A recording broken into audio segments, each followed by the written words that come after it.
here, the author of Journey to Enthronement. It's a book for singles in their waiting season. So I'm running a flash sale. It's there on the 26th of June, and it's going to run through 30th of June. So do pre-order your copies. Invite your friends and your tribe, all those who you know will need a copy of the book Journey to Enthronement. So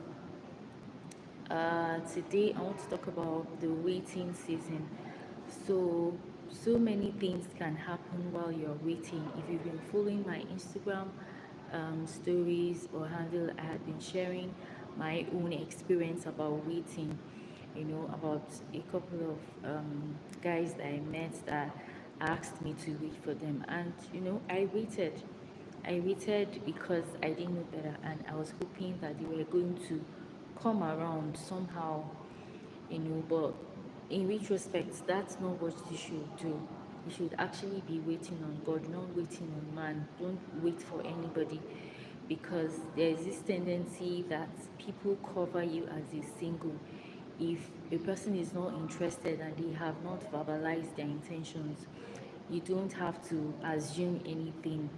That if you're in a relationship and the other party is not really asking you out or anything. But then if you are a single in waiting and you're trusting God, hoping that you would meet your significant half, there are certain things you need to do. There's a posture you have to embrace, which is some of the things I documented in my book, wrote in my book Journey to Enthronement. So today I'm going to be speaking a bit about the things you need to do while you are waiting. So what's a waiting season? You're expecting something, you're expectant, and you have this mindset, or you keep this posture that even though that thing which you desire for, which you hope for, hasn't happened, you're trusting that it's going to happen soon. And so there's expectation.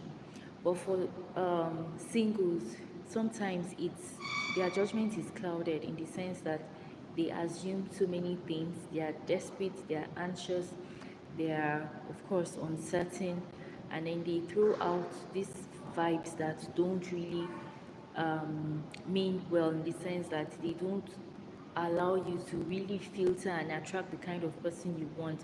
So if you say to yourself that I don't want this certain or this category, I don't want these characteristics in my significant half, because your subconscious mind does not understand that concept of what you don't want, it's going to attract to you what you said you don't want.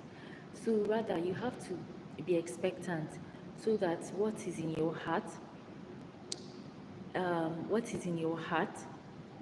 is interpreted outward, in the sense that what is in your heart gets attracted physically to you. So if you want a person who is grounded in their values, a person who has self-mastery, a person who is grounded in their beliefs, a person who is willing to learn and change, who is willing to unlearn, who is accountable, who can be trusted, who doesn't have issues with who doesn't have character flaws, you keep putting out that faith and belief that this is the kind of person I'm going to meet. So while you are waiting, there's a posture you are keeping. There's certain things that you're doing. For example, you're praying about your significant half. That's the first thing. You're praying about your significant half. You're trusting God that that person is going to find you soon. You're listing out some characteristics, and the most important of all is that that person is grounded in their spirituality, because we are spirit beings. The person is grounded in their spirituality, and together, when both of you come and decide to get married, your purpose and union is established under Christ. Christ is the foundation of that union, of that home, right? As you come into my stream, please like and share with as many who need to be here, who need to listen. Okay, so I was saying that the first thing you need to do while you're waiting is to pray and fast, trusting God that that person, your significant half, is going to find you pretty soon. And it's a long-term thing. It's a long-term thing. You don't wait until you meet the person before you start praying. No, you start praying long before you meet the person. The second thing you need to do is to stay grounded, grow your self-mastery, understand who you truly are, grow your awareness. I think I talked about this in my previous live session, because when you understand who you are, you know the things you can deal with, you know the things you can handle. Yes, marriage amplifies who you already are, but it's best that you are compatible with whoever you want to spend the rest of your life with, and so you're able to you know, list or itemize your likes, your dislikes. You really understand who you are, your beliefs. You understand some of the things that have limited you up until the moment that you are in currently, and you're able to really ask for help. The third thing you need to do while you are waiting is to stay accountable to a support community or a support tribe where you are growing your values, you are growing in your career. There's this 12 dimensions of your existence. I have a journal about it, Dimensions of Reality Journal. It's also included in some of the gifts in the fast sale, so you go get a copy. It lists the 12 dimensions of your existence, your personal brand, your spirituality, friends and alliances, your finances, your health, your horizontal relationships, your personal goals, your purpose, calling, and alignment. And you just list out 12 of these categories, your legacy. So when you understand who you are, where you are going, what you hope to achieve in future, you're able to communicate this to whoever you want to spend the rest of your life with, because marriage is not just about two people coming together to to coexist as man and wife, to have children. It's also purpose and destiny alignment, because if you don't get it right, it can derail your purpose, it can derail your calling, it can derail your destiny. So it's not something you take lightly. You have to be serious about it. So you have to pray about it. And then when you're grounded in your identity, who you are, you're able to communicate this. You're setting goals. You're saying that, okay, who are we? When we come together, who are we? What do we represent? What does our family represent? Coach Wendy's husband, Kunle Ologe, has this book where he talked about having a marriage plan, and there were certain things that he documented. And I remember that he said the first day he proposed to his wife, they started drafting out, their marriage plan. So nobody builds a house without a plan. Nobody builds a house without a plan. That's like a framework of what your house is, what embodies the house that you're building. And so that's how it works. You don't wait until you meet that person before you begin to put these things in place. You start from day one. So you're putting structures in place. You're asking yourself those deep questions. Who do I want to spend the rest of my life with? What are those traits and qualities that they need to have?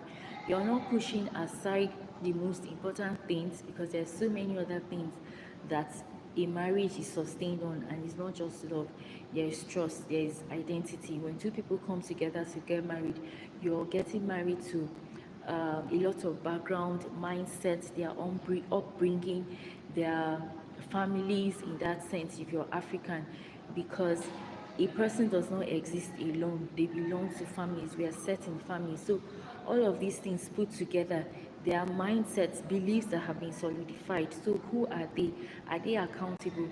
Are they willing to unlearn certain things that they have learned, in ignorance, based on those who raised them, those who were parents to them, who were guardians to them? They also might not have known better, and that's why they transfer those things that they transfer. So you have to put all of these things in place. And so I think I've talked about three things that you need to do while you are waiting. You also have to ensure that your network is right, your community is right. You're not hanging around with people who would make you feel, in quotes, in that sense, desperate or anxious for your next season. No, you're moving around with people who understand what you're going through, and people who are hopeful that the best is yet to come, that the best is yet to come. And so thank you for joining. Please drop your questions in the chat if you have any while this stream is ongoing. Yes, so you want to ensure that you have a support community around you, those who are willing to help you, who are willing to hold your hand, who are willing to encourage you while you wait, so that you are really taking roots in this season. The next thing you need to have is a shift in perspective, and that's the power that God has given to every human being. You can choose to see things differently, that you're taking root and you're blooming while you are waiting. So you're not looking at what is not working, you're choosing to harvest the good, and you're deciding that yes, the best is yet to come. While I am waiting, I'm going to be the best version of myself. I'm going to work on myself, my habits, my beliefs, my routines, my career, my spirituality, my friendships and relationships, my the relationships that I keep around me. I'm really working on so many things. I'm working on my health. I'm building a legacy, because yes, God created marriage in that sense from the beginning of time. But if it doesn't happen in the moment, it doesn't mean that your life it doesn't mean that you're a failure, or that things are not, maybe your timing is inaccurate, or that things are not, your timing is not working out in that sense. So you have to be taking roots while you are in that waiting season. So your perspective has to be right, and it's a posture you have to embrace, that yes, I'm harvesting the good in this season. What are those things that I need to start doing in this season? If you need to go back to school, go back to school. If you need to take roots, be grounded spiritually.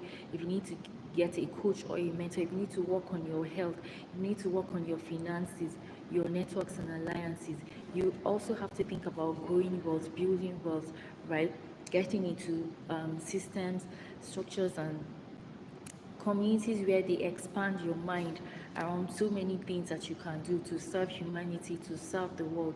The best gifts that you bring, you have to harness them so that you're serving your world, you're being the best version of yourself every day, and you don't settle. You're not living in that experience, in that sense, feeling that things are not working out for you. No, but you're harnessing your superpowers, you're working on your superpowers, your gifts, your talents, and you're serving the world with all of that, living your best life. Another thing that you need to do is to really go to God to ask Him for a vision for your life. Ask Him for a vision for your life. When you have this in when you think through this lens, it blows up your mind in the sense that you have a bigger picture. So you're thinking about impact and legacy. You're thinking about people that you can help, the tribe that God has sent to you. You're thinking of how you can influence them, how you can reach them, how you can help their lives, how you can make them better versions of themselves. Because there are so many other things that you can do. So you're living in purpose, you're impacting lives, you're helping those who will need you in that sense as their savior, because you have been sent to a specific tribe. Everybody has been sent to a specific tribe, so you have to find them and start fulfilling purpose, doing what God has asked you to do. And when you have a perspective, when your perspective is different, when you harness the gift of the power that you have through your perspective, you see the world differently. You see the world differently and you interact with it differently as well. So this shift in perspective gives you a lot of power. It arms you in that sense. You're prepared to really go out and do things, remarkable things for God, to really put your name on that global landmark, right? To really put your name out there, so that you are fulfilling purpose and destiny even while you are waiting. What posture? The next is this is the fifth point. What posture is God asking you to embrace? So, what can you see? What can you see? If you cannot capture a future, you cannot um, step into a future that you have not captured through the eye of your mind. So, what can you see? What are you beholding constantly? What are you beholding constantly? So, what's that image that you have right before you? It's really important, because that's what will crystallize and manifest into the future that you desire. So, What's that vision? What have you set before you? What do you have right before your eyes? That goal, that big picture, that vision that you're looking at every day, that future that you envision, what can you see? And how far can your sight go? How far can you see into the future? And then you walk back in time and begin to take steps, begin to put systems and strategies in place on how you would achieve that future that you have seen. And when it enters your heart, then your feet can take you there. Okay, so I think I'm going to wrap this up quickly. The next will be that you understand that there are 7 ways. I know it's Dr. Cindy Trim that shared this. There are 7 ways through which you see, and I want to share this quickly, right, so that you're able to really work on your site. So the first is you see through dreams. You see through dreams. So what is God saying to you? Does God speak to you through your dreams? That's one way. You see through your perspective, the way in which you analyze an issue or a current season or situation that you are in. You see through vision. And that's what God is saying to Habakkuk in Habakkuk chapter 3, right? The vision that God has given unto you, write it down and legalize it so that it becomes law. And then you walk with it with your confessions, with the things that you are saying to yourself on a daily basis, speaking, scriptures over yourself in the long haul, fortifying your future in that sense. Another way through which you see is through your um what's that now? Through prophetic revelation. That's through your mind. Yes, that's through your mind. That's one way through which we see. So when you begin to harness this, the power that you have, when you begin to harness the power that you have, you're able to really document where you see yourself in future, who you want to become, the kind of family you want to raise, the kind of legacy you want to leave behind, and you begin to run with it from day one. Once your mind is opened to it, once your mind is exposed to it. And if you don't like the way things are for you currently, you can change them. You can change them, and that's where perspective comes in. That's where perspective comes in. Okay, so I hope this has really been helpful. I hope this has been helpful to you, and it's helped you to really understand that you don't have to wait for anybody, and you don't have to waste that waiting season. You can leverage it, maximize it, use it to take roots and bloom. And so, in closing, I remember that in retrospect, if you've been following my stories on Instagram, where I said that I had met this guy who was asking me to run away with him at 21, but what I had going for me was much better. So there was no way I was going to leave my family and my siblings to run away with a stranger. And it happened that he already had somebody he wanted to get married to. So I was just like was kind of trying to use me to pass time. And so when I finally met his wife, because it was already cast in like it was already known that this was the person he was going to get married to. It was painful, yes, I cried, but I just moved on. And I told myself that I was worth more than that. I was worth more, of course, more valuable. And so I wasn't going to stay where I wasn't wanted in that sense. I wasn't going to stay with somebody that would just tolerate me. And he didn't really want me because he actually had somebody that he wanted to get married to. And so don't wait for anybody. That's why I said in the beginning, don't wait for anybody. It's really not, if they have intentions and they really want to settle, they do it quickly, especially for guys, they do it quickly.